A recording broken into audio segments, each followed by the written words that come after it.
चलिए भैया, देखो क्वेश्चन में कह रहे हैं हमसे कि भारत के राष्ट्रीय सर्वेक्षण एवं मानचित्रण संगठन के तहत विज्ञान एवं प्रौद्योगिकी विभाग की स्थापना किस समय की गई थी। ठीक है, तो ये सवाल पूछ रहे हैं इसकी स्थापना कब हुई थी। तो एक संगठन है, कह रहे हैं कि भारत के राष्ट्रीय सर्वेक्षण एवं मानचित्र संगठन के तहत विज्ञान एवं प्रौद्योगिकी विभाग की स्थापना कब हुई थी। तो 1767 में इसकी स्थापना हुई थी। ठीक है, कब हुई थी? 1767।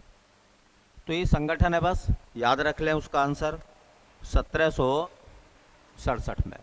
हाँ, एक बात और याद रखेंगे, ये जो संगठन है ये वाला, ये इम्पोर्टेंट है, इसके बारे में पूछ लिया जाता है। राष्ट्रीय सर्वेक्षण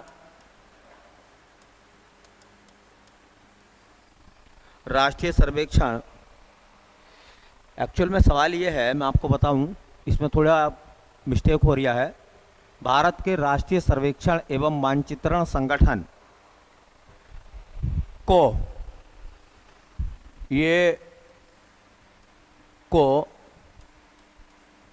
विज्ञान एवं प्रौद्योगिकी विभाग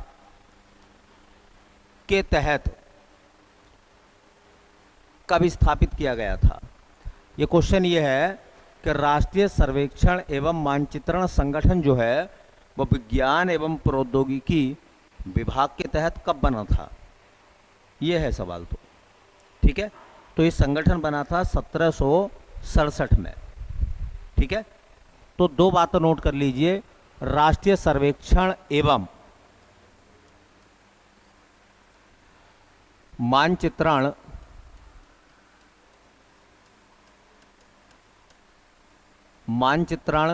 संगठन, इसी को कहते हैं, आपने सुना होगा, सर्वे ऑफ इंडिया, भारतीय सर्वेक्षण विभाग।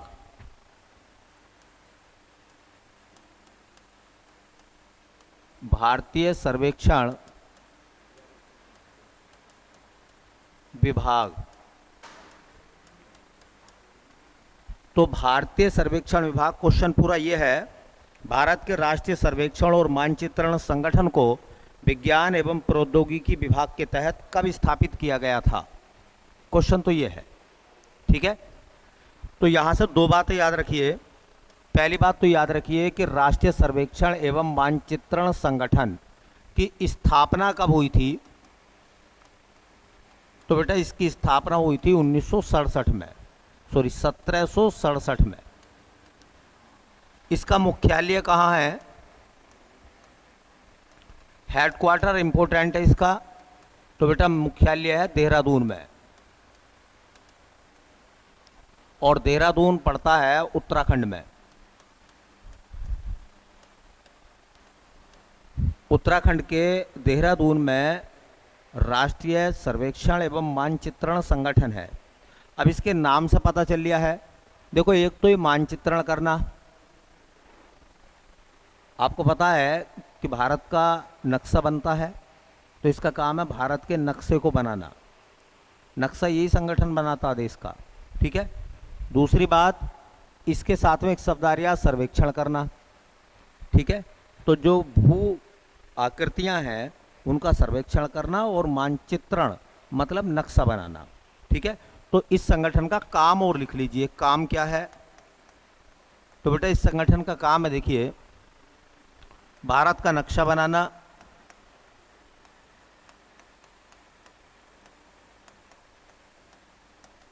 नक्शा बनाने का काम करता है ये संगठन, वह सर्वेक्षण करना।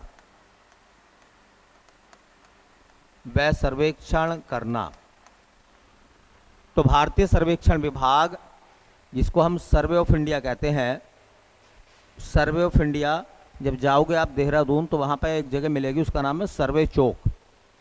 सर्वे चौक से जाना जाता है। सर्वे चौक का मतलब एक चौराहा है, वहीं पर सर्वेक्षण विभाग का मुख्यालय है। तो एक तो सवाल यह है कि भारतीय सर्वेक्षण विभाग की स्थापना कब हुई थी। तो 1767 में हुई थी। कहाँ उसका मुख्यालय बनाया गया है, देहरादून में है। और काम क्या है, जो भी नक्शे हैं भारत में, ठीक है, उन सभी नक्शों को बनाने का काम ये एजेंसी करती है, ये संगठन करता है। तो भारत में नक्शे बनाना और सर्वेक्षण करने का काम किसका है, राष्ट्रीय सर्वेक्षण एवं मानचित्रण संगठन का है। और ये कहाँ है, देहरादून में। इतनी बात आपको याद रखनी है बस। चलिए अगला सवाल देखते हैं बेटा क्या कह रहे हैं। देखो अगले सवाल में कह रहे थे कि सर्वेक्षण मानचित्र 45D/7 के अंतर्गत कौन कौन से राज्य हैं। एक्चुअल में क्या है कि जो मैंने बताया ना, जो सर्वेक्षण विभाग है उसने राज्यों के भी नक्शे बनाए हैं, तो उनको नंबर दिया गया है। सर्वेक्षण विभाग ने जो नक्शे बनाए हैं तो स्टेट के नक्शे भी हैं, और उन नक्शों को क्या करा है, नंबर दिया गया है। तो सवाल ये है कि एक नक्शा है, एक मैप है, मानचित्र है, सर्वेक्षण मानचित्र का नंबर है 45D/7। इसके अंतर्गत कौन कौन से राज्य आते हैं, तो इसका सिर्फ आंसर नोट कर लीजिए। 2 राज्य आते हैं, गुजरात और राजस्थान। गुजरात और राजस्थान का जो मानचित्र है वो सर्वेक्षण मानचित्र 45D/7 है। बस केवल स्टेट का नाम याद रखिए। ये जो नक्शों का नंबर है, इसका नंबर है 45D/7।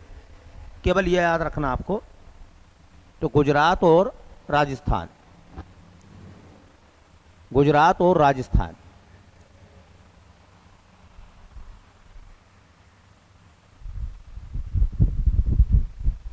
गुजरात और राजस्थान, केवल नाम याद रखो।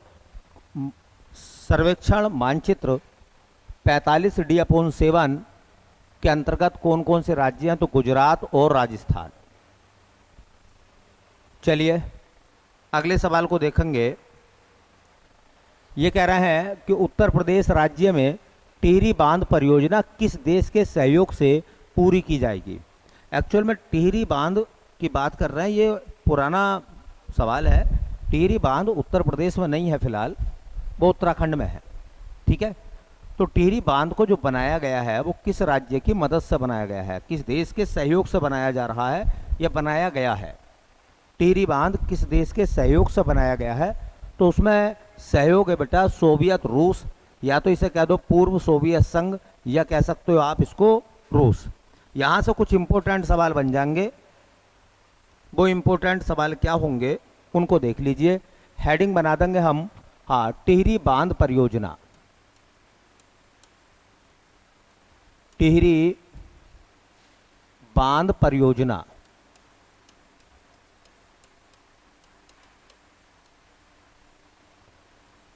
ये हमारा हेडिंग हो जाएगा।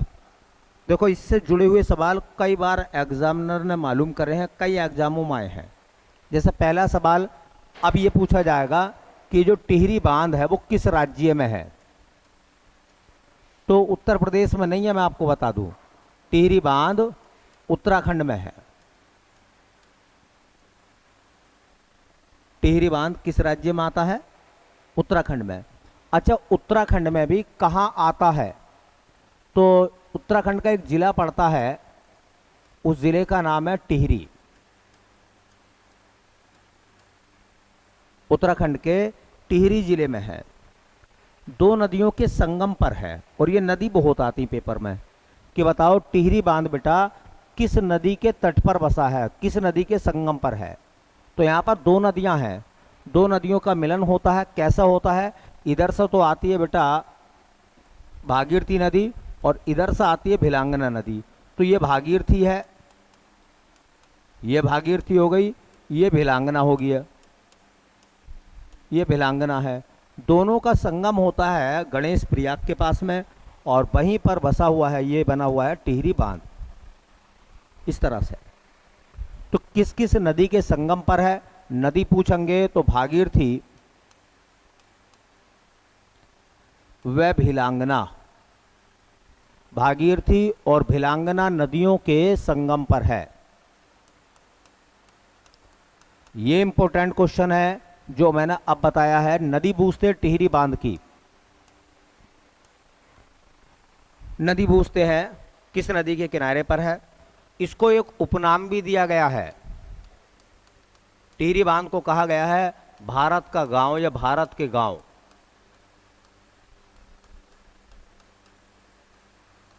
भारत के गांव। अच्छा देखिए, ये कैसा बांध है? तो इसे कहते हैं काफर बांध है ये। काफर बांध क्या होता है बेटा? ऐसा बांध जो मिट्टी और पत्थर से मिलकर बना हो।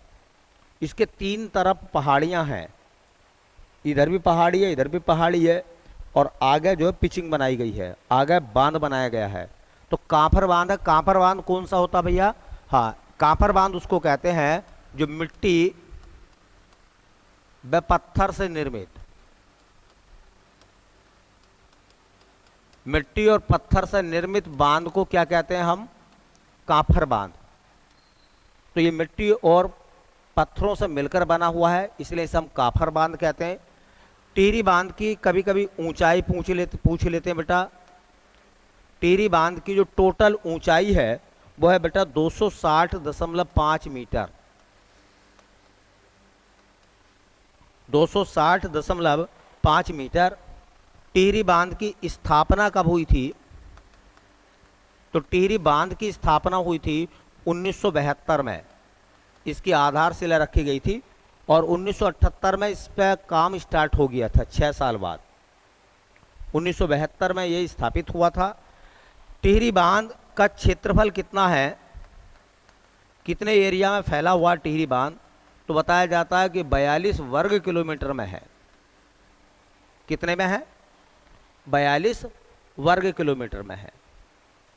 ये जो टिहरी डैम की हम लोग बात कर रहे हैं, जो बांध होता है ना, बांध तो सिर्फ उसे कहते हैं जो आगे की दीवार होती है, वो बांध कहलाती है। उसके पीछे जो पानी भरा हुआ होता है उसे जलाशय या सागर कहते हैं। तो इसके जलाशय का नाम क्या है? राम तीर्थ सागर। राम तीर्थ एक तपस्वी थे जिन्होंने वहां पर तपस्या करी थी, जहां आज टिहरी डैम है। ठीक है, तो इसके जलाशय का नाम पूछते हैं कि बताइए इसके जलाशय का नाम क्या है? जलाशय का नाम या टिहरी झील का नाम क्या है? तो जो झील बन जाती है उसका नाम है राम तीर्थ सागर। और राम तीर्थ कौन थे? जिन्होंने तपस्या करी थी वहां पर। ये जो टिहरी बांध है इसका डिजाइन किसने बनाया था? टिहरी बांध का डिजाइन मतलब नक्शा किसने बनाया था? तो उसका नाम है जेम्स ब्रोन। एक आर्किटेक्चर जिसने नक्शा बनाया था। और आखिरी सवाल यह है कि टिहरी बांध किस देश के सहयोग से बना है? तो सहयोग किस देश का लिया गया भैया? तो सहयोग लिया गया या तो कह दो पूर्व सोवियत संघ, पूर्व सोवियत संघ, पूर्व सोवियत संघ। और अगर आप पूर्व सोवियत संघ नहीं कह रहे हो तो आज का रूस। आज का रूस। देखो मैं आपको बताऊं टिहरी डैम के संबंध में यहां से 3-4 सवाल बहुत इंपॉर्टेंट हैं। जैसा अब आपको याद ये रखना है कि टिहरी डैम जो है वो किस राज्य में है? तो राज्य आएगा उत्तराखंड। ये आपके लिए इंपॉर्टेंट लाइन बन जाएगी। ये आपसे स्टेट मालूम करेगा, जिला आपसे मालूम नहीं करेगा। जिला जो उत्तराखंड के स्पेशल पेपर होते हैं उनमें मालूम करता। तो पहली बात आपको याद रखना है टिहरी बांध किस राज्य में है? तो राज्य का नाम क्या हो जाएगा? उत्तराखंड। दूसरा याद रखना है कि टिहरी बांध किन किन नदियों के संगम पर है? तो भागीरथी और बेलांगना के संगम पर बसा हुआ है टिहरी डैम। तीसरा याद ये रखना है कि जो टिहरी डैम है उसकी स्थापना कब हुई थी? कब इसकी आधारशिला रखी गई है? पहला पत्थर कब रखा गया है? तो 1972 में। चौथा आपको याद रखना है कि जो टिहरी डैम है उसके जलाशय का नाम क्या, उसकी झील का नाम क्या है? तो राम तीर्थ सागर। और राम तीर्थ कौन थे? एक तपस्वी थे जिन्होंने वहां पर तपस्या करी थी पहले कभी प्राचीन काल में। तो बताया जाता है कि जहाँ जो टिहरी डैम है ये तपस्वी है, ये तपस इस स्थली है किसकी, राम तीर्थ सागर की, है ना। इसलिए जलाशय उन्हीं के नाम पर रखा गया है। ये याद रखो किस देश के सहयोग से बना है वो, तो पूर्व सोवियत संघ या रूस। ये 5 सवाल हैं, इनको याद रख लो, यहीं से क्वेश्चन एग्जामिनर आपसे मालूम कर लेगा, यहीं से सवाल आपसे मालूम कर लिया जाएगा। बहुत ऊंचाई पर बना हुआ बांध है, बहुत ऊंचाई पर है, पहाड़ों पर बना हुआ है। और आप जानते हैं कि हिमालय जोन 5 का हिस्सा है, भूकंप के जोन 5 में हिमालय आता है। तो एक ऐसी जगह है जो जहाँ अस्थिरता है, ठीक है। तो टिहरी डैम के सवाल जब भी पूछे जाएंगे, टिहरी बांध के सवाल आप बता सकते हैं। ये 4-5 सवाल मैंने बताया कि उत्तराखंड में टिहरी जिले में है। भारत के गांव, इसे एक उपनाम दिया गया है भारत के गांव का। काफर बांध है, काफर बांध कहते हैं उसको। इधर भी पहाड़ है, इधर भी पहाड़ है, बीच में आपने पिचिंग बना दी है और आगे से 2 नदियां आ रही हैं, ठीक है, इस तरह से। ऊंचाई इसकी 260.5 मीटर है। 1972 में इसकी आधारशिला रखी गई थी। 42 वर्ग किलोमीटर का है, ठीक है। काफर बांध है क्योंकि मिट्टी और पत्थर से बना है। डिजाइन बनाया था जेम्स ब्रून ने, और जिस देश की टेक्नोलॉजी का इस्तेमाल हुआ वो है रूस या पूर्व सोवियत संघ, करेक्ट। चलिए अगले सवाल की तरफ चलते हैं बेटा। अगला सवाल क्या कह रहे हैं, देखो ये कह रहे हैं कि सिविल सेवा किसके शासनकाल में प्रारंभ की गई थी। भारत में सिविल सेवा की जो शुरुआत हुई थी वो किसके शासनकाल से हुई थी बेटा। कह रहे हैं लॉर्ड कैनिंग। तो लॉर्ड कैनिंग के ज़माने में, हाँ, विधवा पुनर्विवाह अधिनियम आया था 1956 में, ठीक है। अच्छा, लॉर्ड कर्जन के ज़माने की बात करें तो 1905 में बंगाल विभाजन हुआ था, कर्जन ने तो कराया था। लॉर्ड कॉर्नवालिस की बात करें तो ये भारत में नागरिक सेवा या सिविल सेवा का जनक है, ठीक है। लॉर्ड डलहौजी की बात करें तो डॉक्ट्रिन ऑफ लैप्स, राज्य हड़पने की नीति थी इसकी। और इसी के ज़माने में भारत में सबसे पहले ट्रेन चलाई गई थी 1853 में, ठीक है। तो हम बात कर रहे हैं इस समय सिविल सेवा की, जिसको हम नागरिक सेवा कहते हैं। इसको हम देखेंगे इस तरह से, हेडिंग आप बना सकते हैं नागरिक सेवा, अंग्रेजी में इसी को बोलते हैं सिविल सर्विस, मतलब सिविल सेवा।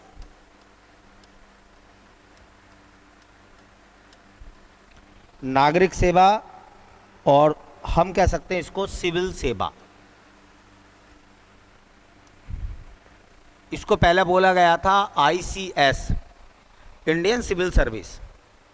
आईसीएस मतलब इंडियन सिविल सर्विस, आईसीएस कहते थे इंडियन सिविल सर्विस, भारतीय नागरिक सेवा, ठीक है। पहला सवाल ये आपको याद रखना है कि देखिए, नागरिक सेवा की शुरुआत, नागरिक या सिविल सेवा की शुरुआत, नागरिक सेवा या सिविल सेवा की शुरुआत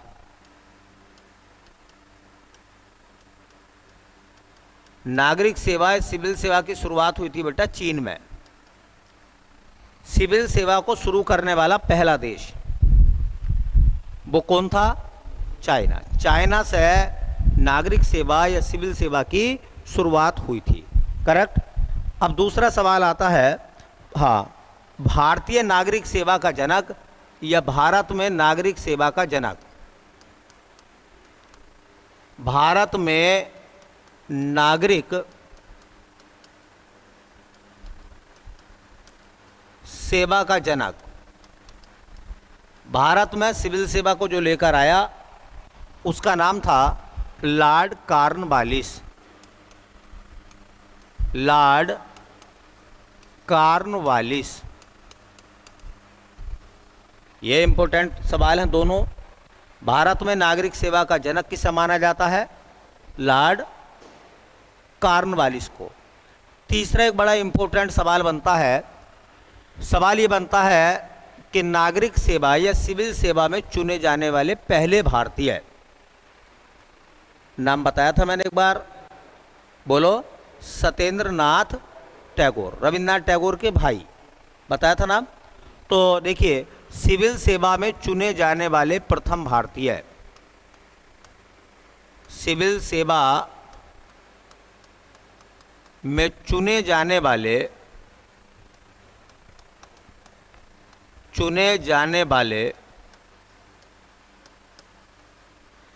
प्रथम भारतीय, पहला भारतीय जो सिविल सेवा के लिए चुना गया, उनका नाम था सत्येंद्र नाथ टैगोर। सत्येंद्र नाथ टैगोर, रविन्द्रनाथ टैगोर के भाई थे ये। और ये बताया जाता है कि ये 1864 से लेकर 1897 तक सिविल सर्वेंट के रूप में काम कर रहे।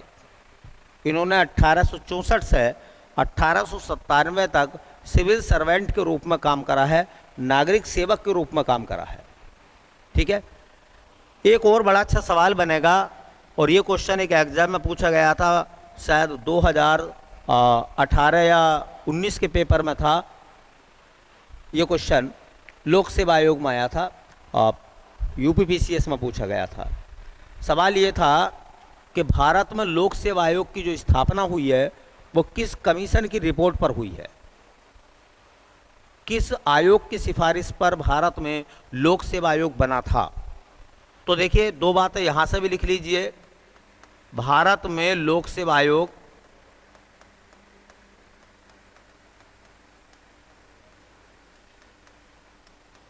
भारत में लोक सेवा आयोग का गठन कब हुआ था? 1923 में। भारत में लोक सेवा आयोग का जब गठन किया गया था तो किस आयोग की रिपोर्ट ली गई थी, इसके लिए कौन सा आयोग बनाया गया था, ये सवाल पूछा था एग्जाम में। तो आयोग का नाम है रॉयल कमीशन। क्या है? Royal commission. कमीशन आयोग को कहते हैं बेटा।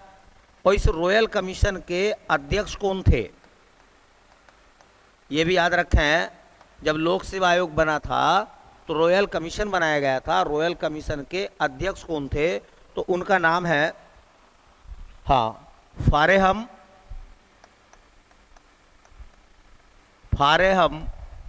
के लाडली। लाडली याद रखें, लाडली, फारेहम के लाडली वैसे पूरा नाम है, लाडली याद रख लेंगे तो भी बात बन जाएगी। तो बताइए, दुनिया में सबसे पहले किस देश ने सिविल सेवा की शुरुआत करी? चीन ने। भारत में नागरिक सेवा को लाने वाला कौन था? Lord Cornwallis. भारत में नागरिक सेवा का जनक है, पिता है ना। सिविल सेवा में चुने जाने वाले पहले भारतीय का नाम बताइए। तो सत्येंद्र नाथ टैगोर 1864 से लेकर 1897 तक वो सिविल सर्वेंट के रूप में काम कर रहे थे। ठीक है। भारत में लोक सेवा आयोग की स्थापना, किस का गठन कब हुआ है? 1923 में। और किस कमीशन की रिपोर्ट के आधार पर हुआ है? तो रॉयल कमीशन। और रॉयल कमीशन के अध्यक्ष थे लॉर्ड ली। लॉर्ड ली, ये नाम याद रखना बस केवल आपको। ठीक है। सिविल सेवा के संबंध में जो भी सवाल बन सकते थे अच्छे, वो मैंने आपको बना दिए हैं, आपके लिए दे दिए हैं, और ये बहुत अच्छा सवाल है एग्जाम के लिए। चलिए अगले क्वेश्चन की तरफ चलते हैं बेटा। और अगला सवाल कुछ हमारा इस तरह से है। देखिए, ये नागरिक सेवा के सवाल हो गए सब। उससे पहले टिहरी डैम के बारे में बताया गया। ठीक है। तो अगला सवाल है हमारा, ये है कुछ इस तरह का सवाल है, किस दिन मतदाता दिवस मनाया जाता है?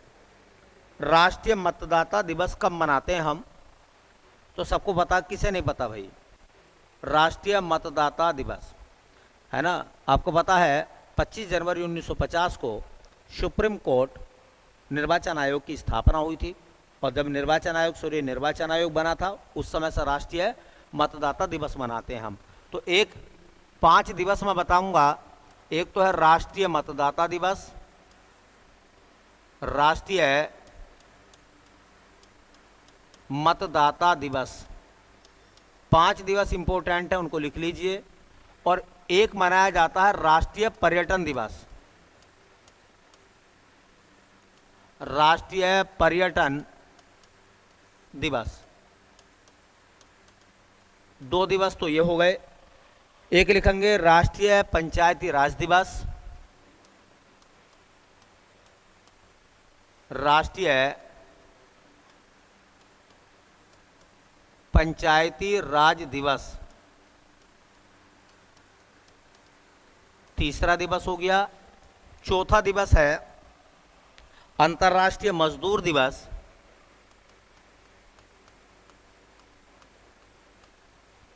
अंतर्राष्ट्रीय मजदूर दिवस। ऐसे देखो, एक दिवस का नाम है विश्व रेड क्रॉस दिवस।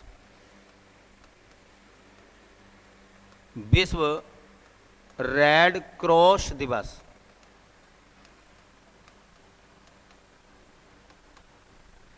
ये 5 दिवस हैं।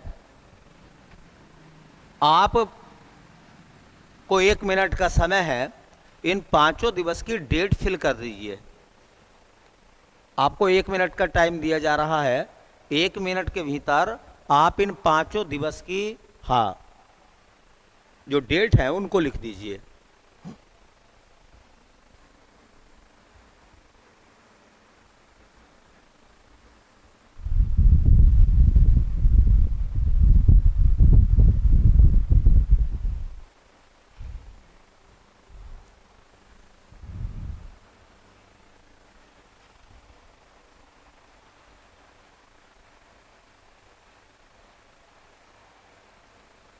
लिख दिया आपने? तो बेटा बताइए, राष्ट्रीय मतदाता दिवस की डेट क्या लिखी है आपने? 25 जनवरी। Very good. अच्छा, राष्ट्रीय पर्यटन दिवस की डेट भी क्या है? 25 जनवरी ही है। राष्ट्रीय पंचायती राज दिवस कब मनाया जाता बताइयो? 24 अप्रैल को। वेरी गुड, 24 अप्रैल। अच्छा बताओ फिर, अंतर्राष्ट्रीय मजदूर दिवस 1 मई। बहुत अच्छी बात है भाई, आपको देखो याद है 1 मई। और विश्व रेड क्रॉस दिवस तो आ चुका है 8 मई। 8 मई को रेड क्रॉस डे मनाते हैं हम। ठीक है, बात समझ में आ गई सब बच्चों को? जब भी दिवस आए, 4-5 दिवस जो इंपॉर्टेंट है वो हर बार लिखिए। लिखिए, याद करिए, लिखिए, याद करिए। अपने आप ऑटोमेटिक चीज़ें अच्छे दिवस ठीक हो जाएंगे। अगर आप 50 से 60 दिवस तैयार कर लेते हैं ना, वही लौट फिर के एग्जाम में घूम फिर कर वही आते हैं। ठीक है, चलिए अगला सवाल देखें। तो इस सवाल का जवाब भी आप देख कर बताएं क्या इसका जवाब होगा। ये री एग्जिट नहीं है, बल्कि इसमें एक मिस्टेक है। ये BREXIT, ब्रेग्जिट है। ये क्या है? ये ब्रेग्जिट है। तो कह रहे हैं ब्रेग्जिट क्या है? जिस समय पेपर आया था उस समय ये करंट में खूब चला था, ब्रेग्जिट ब्रेग्जिट ब्रेग्जिट। तो क्या था ये? रघुराम राजन का RBI गवर्नर से हटना। दूसरा, नवीनतम हॉलीवुड मूवी है ये। यूरोपीय संघ से ब्रिटेन का प्रस्तावित निकास। यूरोपीय संघ से ब्रिटेन का अलग होना ब्रेग्जिट कहलाता है, या इनमें से कोई विकल्प सही नहीं है? क्या लगता है आपको, क्या आंसर होना चाहिए बताइए? है भैया? सी। वेरी गुड, इसका आंसर लगेगा आपका सी। तो ऑप्शन हो जाएगा सी। अब मामला क्या है, मैं 2-1 बात आपको बता दूं, ये इंपॉर्टेंट है, आगे भी सवाल बन जाते हैं। ब्रेग्जिट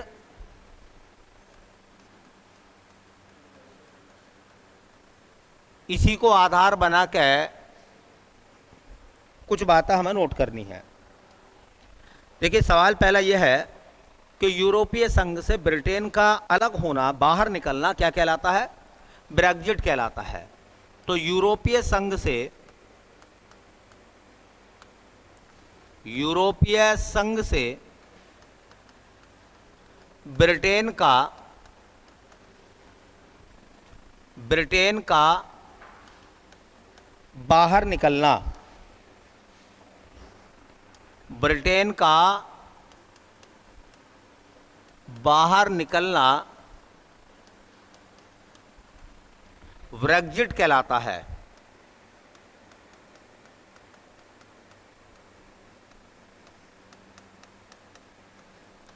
ब्रेग्जिट कहलाता है।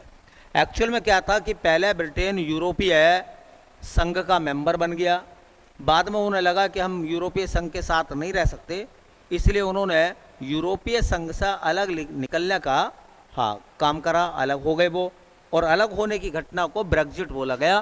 तो जिस समय पेपर आया था उस समय खूब चर्चा में चला था ब्रेग्जिट ब्रेग्जिट ब्रेग्जिट, तो उन्होंने पूछ लिया ब्रेग्जिट क्या है। ठीक है, तो यूरोपीय संघ से ब्रिटेन का बाहर निकलना क्या कहलाता है? ब्रेग्जिट कहलाता है। करेक्ट। चलिए, अब दूसरा सवाल यहां से बनता है कि बताइए ब्रिटेन यूरोपीय संघ से कब अलग हुआ है? अलग कब हुआ है? तो ये 2020 में हुआ है, ये बात भी नोट कर लें। ब्रिटेन यूरोपीय संघ से अलग हुआ, ब्रिटेन यूरोपीय संघ से अलग हुआ। कब हुआ अलग? तो अलग हुआ बेटा वो 31 जनवरी 2020 को। 31 जनवरी 2020 को ब्रिटेन जो है यूरोपीय संघ से अलग हो गया। इससे पहले बहुत सारी प्रक्रियाएं हुई वहाँ पर जनमत संग्रह कराया गया, लोगों से मशवरा लिया गया, क्या आप यूरोपीय संघ के साथ रहना चाहते हैं या यूरोपीय संघ से अलग होना चाहते हैं। तो वहाँ पर अधिकांश लोगों ने अपना जनमत दिया और ये बताया कि वो यूरोपीय संघ से अलग रहना चाहते हैं। ठीक है, और फिर बाद में ब्रेक्सिट की प्रक्रियाएं हुई और उसको तहत क्या हुआ? यूरोपीय संघ से अलग हुआ ब्रिटेन। कब अलग हुआ है? 31 जनवरी 2020 को। अब जो सवाल आता है वो यूरोपीय संघ का आता है, इसको भी थोड़ा अच्छे से कवर करके जाएं, क्योंकि ये संस्थान तो अब भी है यूरोपीय संघ। यूरोपियन संघ इसे कहते हैं ईयू। ईयू का मतलब होता है यूरोपीय यूनियन। इसे अंग्रेजी में क्या कहते हैं हम? यूरोपीय यूनियन। यूरोपीय संघ को अंग्रेजी में क्या कहते हैं बेटा? यूरोपीय यूनियन। यूरोपीय संघ की स्थापना कब हुई थी? यूरोपीय यूनियन कब बना था? तो बना था 1 जनवरी 1993 को। 1 जनवरी 1993 को यूरोपीय संघ या यूरोपीय यूनियन बना था। दूसरा सवाल सुनिए, यूरोपीय संघ का मुख्यालय कहाँ है? यूरोपीय संघ का मुख्यालय देखिए ब्रुसेल्स में है, और ब्रुसेल्स राजधानी भी है कहाँ की? बेल्जियम की। तो बेल्जियम की राजधानी ब्रुसेल्स में इसका हेडक्वार्टर है ना। यहीं पर नाटो का मुख्यालय भी है, नाटो का मुख्यालय भी ब्रुसेल्स में ही है, और ब्रुसेल्स जो है वो बेल्जियम की राजधानी है। एक और सवाल, ये जो यूरोपीय यूनियन है इसकी मुद्रा क्या है? तो इसकी मुद्रा का नाम है बेटा यूरो। अच्छा बताइए, यूरोपीय यूनियन में कुल कितने देश हैं इस समय? कितने देशों का संघ है ये? तो इस यूरोपीय यूनियन में 27 देश आते हैं, 27। याद रखना है, यूरोपीय यूनियन में कितने मेंबर आते हैं? तो 27 मतलब 27 देशों का संघ है ये, जिसमें से ब्रिटेन बाहर हो चुका है। ब्रिटेन एग्जिट कर गया है यूरोपीय संघ से। ठीक है, एक और सवाल देखिए, इस समय यूरोपीय यूनियन का अध्यक्ष कौन है? और ये नाम कई बार क्वेश्चन पेपर में आ गया। यूरोपीय यूनियन में अध्यक्ष का पद किसके पास है? तो उनका नाम है उर्सुला उर्सुला, हाँ, von der, Ursula von der Leyen, shortcut में उर्सुला वान डेर ही कह देते हैं। तो उर्सुला वान डेर जो है इस समय वो यूरोपीय यूनियन की कौन है, अध्यक्ष है। यूरोपीय यूनियन की कौन है, वो अध्यक्ष हैं, ठीक है। यूरोपीय यूनियन की अध्यक्ष कौन है, उर्सुला वॉन डेर। यूरोपीय यूनियन बना कब था, 1993 में। 1993 में राष्ट्रीय पिछड़ा वर्ग आयोग बना था हमारे यहाँ। 1993 में ही राष्ट्रीय मानवाधिकार आयोग बना था हमारे यहाँ। 1993 में ही यूरोपीय संघ बना है, ठीक है। यूरोपीय संघ का मुख्यालय ब्रुसेल्स में है, बेल्जियम की राजधानी है। यूरोपीय संघ की मुद्रा यूरो है।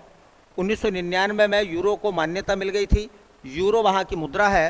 टोटल देश कितने आते हैं बेटा, 27 देश शामिल हैं। और अध्यक्ष कौन है, उर्सुला वॉन डेर।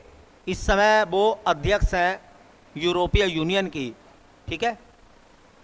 चलिए पूरा हो गया है 12वां सेट, बाकी देखते हैं फिर, है ना, अगली क्लास में।